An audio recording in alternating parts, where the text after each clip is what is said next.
My sister, if you find out that you are pregnant while you are trying to relocate to the UK, all I can say is come. Please don't stop your plans. Just come, eh? Unless if you know that you don't have a partner, then maybe it can be a problem. But if you know that your husband is there, is going to support you, your husband or your partner is there, is going to support you, please come. Don't let this opportunity go. I found myself in the same situation in 2022. I was waiting for my visa. I'd actually gone for my biometrics, so I was waiting for the visa, and then I started feeling nauseatic. I started feeling funny, started craving for silly things, craved for fried oranges, and I got so scared. That was the scariest moment of my life. I became so scared and I didn't know what to do anymore. I went and bought the pregnancy test and my worst fears were confirmed. To every lady who is planning this, no one expects a pregnancy during this time. Getting pregnant is the last thing on everyone's mind.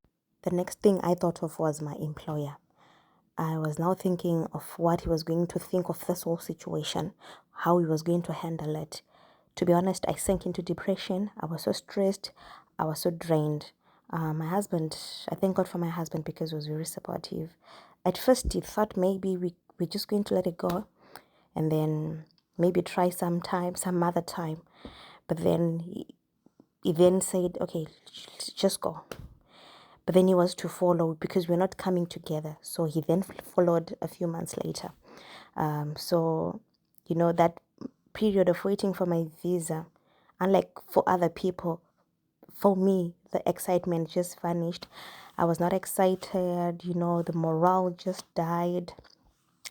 I was so stressed, to be honest. I sank into depression and I think at that moment, whatever I was going through was not healthy for anybody, me or the baby. It was not healthy for anyone. But then I had to be strong. I continued with my journey. I came to the UK. When I came to the UK, funny enough, when I landed at Heathrow Airport, all the funny feelings just vanished. The cravings, they vanished. I mean, this baby understood the assignment, He really understood the assignment because I didn't have to be sick at work. Honestly, I didn't have to be sick. I was supposed to work hard, make my husband come, because my husband was supposed to follow.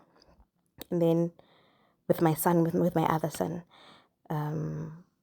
it was hard. I don't want to lie. It was hard. And with me trying to adjust here, it was something else as well. Driving on these big roads. Back in my country, we didn't have big roads like these ones. No. So driving on these motorways, it was scary. It was so scary. But then I ended up adjusting and then now I'm a pro. I'm not a pro, but anyway, back to the story. I didn't tell my employer then because my pregnancy was not showing. I was not sick. It wasn't showing. Then I had to switch. I went to care home because where I was working, my first employer was domiciliary care. But then I had to switch. I went to a care home. And then when I got there, I was 6 months pregnant now. It wasn't showing. My pregnancy wasn't showing. And then we were doing some trainings. And then I had to tell my employer that I'm pregnant because we had to do some risk assessment. So upon hearing that, my HR manager was like, congratulations. Do you know what you're going to have? By then, I didn't know what I was going to have. So yeah, I told them they didn't have a problem. In this country, what I've noticed is they do not discriminate against pregnancy. So don't fear, huh? Don't fear or don't be scared. Anyway, I'll come in my next video to explain how the maternity allowance and the statutory maternity pay was handled.